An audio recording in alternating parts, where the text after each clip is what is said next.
السلام علیکم ورحمۃ اللہ وبرکاتہ۔ بسم اللہ الرحمن الرحیم۔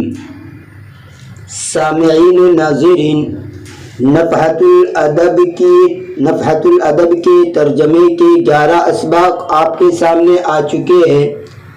آج کا ہمارا یہ ویڈیو اسی کتاب کے ترجمے کا سبق نمبر 12 ہے، تو آئیے ترجمہ شروع کرتے ہیں۔ بسم اللہ الرحمن الرحیم۔ جود حاتم، حاتم تائی کی سخاوت و فیاضی۔ کان حاتم یضرب بہ المثل فی الجود والکرم۔ حاتم تائی اس کی مثال دی جاتی تھی سخاوت و فیاضی میں۔ جود اور کرم ان دونوں کا معنی ہوتا ہے سخاوت و فیاضی۔ وَقَانَ أَوَّلُ مَا ظَهَرَ مِنْ جُودِهِ أَنَّ أَبَاهُ خَلَّفَهُ فِي إِبِلِهِ وَهُوَ غُلَامٌ، اور سب سے پہلی چیز جو اس کی سخاوت میں سے ظاہر ہوئی وہ یہ تھی کہ ان کے باپ نے اس کو جانشین بنایا اس کے اونٹوں کے بارے میں، اس حال میں کہ وہ چھوٹا بچہ تھا، یعنی حاتم تائی چھوٹے تھے اس وقت اس کے باپ نے ان کو جانشین بنایا۔ خلف یخلف تخلیفاً، پیچھے چھوڑنا، جانشین بنانا، وارث چھوڑنا، مؤخر کرنا۔ فمر بہ، ابل کا معنی اونٹ، اور اونٹ کے لیے جمل بھی آتا ہے، جمل کا معنی بھی اونٹ، اور بعیر کا معنی بھی اونٹ، تینوں کا معنی اونٹ ہوتا ہے، ابل، بعیر اور جمل۔ فمر بہ جماعت من الشعراء، پس شعراء کی ایک جماعت اس کے پاس سے گزری۔ منہم النابغۃ الزبیانی، جن میں سے نابغہ زبیانی بھی تھا، یعنی جو شاعر تھے ان شعراء میں ایک نام نابغہ زبیانی جو معروف و مشہور شاعر ہے وہ بھی ان شعراء میں سے تھا۔ یریدون النعمان بن المنذر احد ملوک العرب، وہ ارادہ کر رہے تھے منذر، نعمان ابن منذر جو کہ عرب کے بادشاہوں میں سے ایک بادشاہ تھا، تو عرب کے بادشاہوں میں سے ایک بادشاہ نعمان ابن منذر کے ارادے سے وہ جا رہے تھے۔ فقالوا له هل من قرن، تو ان شعراء نے اس کو کہا، حاتم سے کہا، هل من قرن، کیا طعام ضیافت ہے، مہمانی ہے، مہمانی کا کھانا ہے۔ قرن کا معنی طعام ضیافت۔ قرا یقری قرن و قراءن، مہمان کی ضیافت و تکریم کرنا۔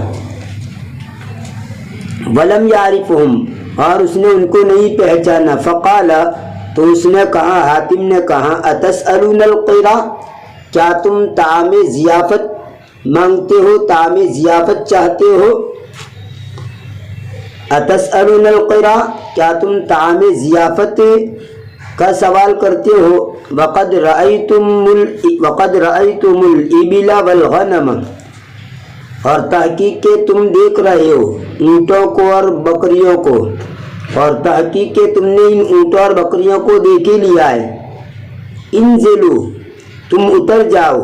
فنزلوا، تو وہ اترے۔ فنحر لکل واحد منہم، اس نے ان میں سے ہر ایک کے لیے ذبح کیا۔ وسألہم عن اسمائہم، اور اس نے ان سے ان کے ناموں کے بارے میں پوچھا۔ فاخبروہ، تو ان شعراء نے ان کو اس کی خبر دی، یعنی ان کے نام بتائے۔ ففرق فیہم الابل والغنم، پس اس نے ان میں اونٹ اور بکریاں تقسیم کر دی۔ غنم کا معنی بکری، اس کی جمع آتی ہے اغنام، اور بکری کے لیے ایک اور لفظ آتا ہے شاتن، جس کی جمع آتی ہے شیاہن۔ اور فرق یفرق تفریقا کا معنی تقسیم کرنا، اور ایک اس کا معنی ٹکڑے ٹکڑے کرنا بھی آتا ہے۔ فرق کا معنی ٹکڑے ٹکڑے کرنا، اور اسی طرح تقسیم کرنا، یہاں پر تقسیم کرنا معنی کریں گے بانٹ دینا، اور فرقا بین القوم قوم کے درمیان پھوٹ ڈالنا۔ وجاء ابوہ فقال ما فعلت بالابل والغنم، اور اس کا باپ آیا پھر اس نے کہا تو نے اونٹوں اور بکریوں کے ساتھ کیا کیا؟ قال طوقتک مجد الدہر تطویق الحمامۃ، میں نے تمہارے گلے میں زمانے کی بزرگی کا طوق ڈال دیا۔ طوق یطوق تطویقا، گلے میں طوق یا مالا ڈالنا۔ طوق الشیء یا طوق بالشیء، کسی کے لیے کوئی چیز طوق بنا دینا۔ اب کیسے میں نے تمہارے اندر زمانے کی بزرگی کا طوق پہنا دیا؟ تطویق الحمام، کبوتر کے طوق کی طرح، یعنی کبوتر کی گردن جو ہوتی ہے اور اس کے درمیان جو طوق ہوتا ہے، آپ اس تصویر کے اندر دیکھ رہے ہیں، اس طرح تمہاری گردن کے اندر بزرگی کا طوق میں نے ڈال دیا۔ وَعَرَّفَهُ الْقِصَّةَ، اور اس کو قصہ بتایا، یعنی حاتم طائی نے اپنے باپ کو یہ صورتحال بتائی، قصہ بتایا۔ فقال ابوہ، تو اس کے باپ نے کہا اذن لا اساکنک بعدہا ابدا، تب تو میں تیرے ساتھ اس کے بعد کبھی نہیں رہوں گا۔ ولا آویک، اور میں تجھے پناہ نہیں دوں گا، ٹھکانہ نہیں دوں گا۔ اوا یاوی، اس کا معنی ہوتا ہے ٹھکانہ دینا، پناہ دینا، اسی سے یہ آوی واحد مضارع کا واحد متکلم کا صیغہ ہے۔ ولا آوی کا، اور میں تجھے پناہ نہیں دوں گا، ٹھکانہ نہیں دوں گا۔ فقال حاتم اذن لا ابالی، تو حاتم نے کہا تب تو مجھے کوئی پرواہ نہیں ہے۔ بالا ابالی مبالغت کا مطلب پرواہ ہونا، مجھے کوئی پرواہ نہیں ہے تب تو۔ مواعید عرقوب، عرقوب کے وعدے۔ عرقوب یہاں پر تو عرقوب ایک عمالقہ کی قوم کا ایک آدمی تھا، لیکن عرقوب کا معنی ہوتا ہے انسان کی ایری کے اوپر کا پٹھا، جانور کی پچھلی ٹانگ کا گھٹنا۔ ہر چوپائے کی پچھلی ٹانگوں کے گھٹنوں کو عرقوبان تسنیہ کے ساتھ عرقوبان، اور اگلی ٹانگوں کے دونوں گھٹنوں کو رکبتان کہتے ہیں، لیکن یہاں پر عرقوب یہ آدمی کا نام ہے، قوم عمالقہ کا ایک آدمی ہے جو وعدے کے اندر، وعدہ خلافی کے اندر معروف و مشہور ہے، جن کی مثال بھی دی جاتی ہے، جیسے یہاں پر آپ دیکھ رہے ہیں۔ مواعید عرقوب، عرقوب کے مواعید، اگر کوئی آدمی وعدہ خلافی کرتا رہتا ہو تو اس کے بارے میں کہا جاتا ہے کہ مواعیدہ مواعید عرقوب، اس کے وعدے ایسے ہی جھوٹے ہیں جیسے عرقوب کے وعدے ہوتے تھے۔ اب عرقوب کے وعدے کیسے جھوٹے تھے آپ اس واقعے کے اندر دیکھیں گے۔ مواعید عرقوب، عرقوب کے وعدے۔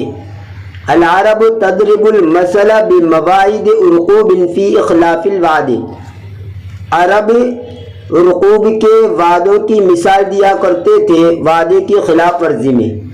وعرقوب رجل من العمالق، اور عرقوب یہ عمالق کا ایک آدمی تھا۔ املاق اس کا معنی ہوتا ہے بھاری بھرکم انسان یا درخت وغیرہ، جیسے یہ بھی کہا جاتا ہے فلان املاق فی الادب او السیاست، فلاں آدمی ادب و سیاست میں بلند قامتی یعنی ماہر و ممتاز ہے۔ تو املاق کی جمع آتی ہے امالیک، اور اسی طرح امالک یا مدہ کے ساتھ بھی آتی ہے امالیک، اور بغیر یا مدہ کے امالک، اور ایک تیسری جمع آتی ہے امالقہ۔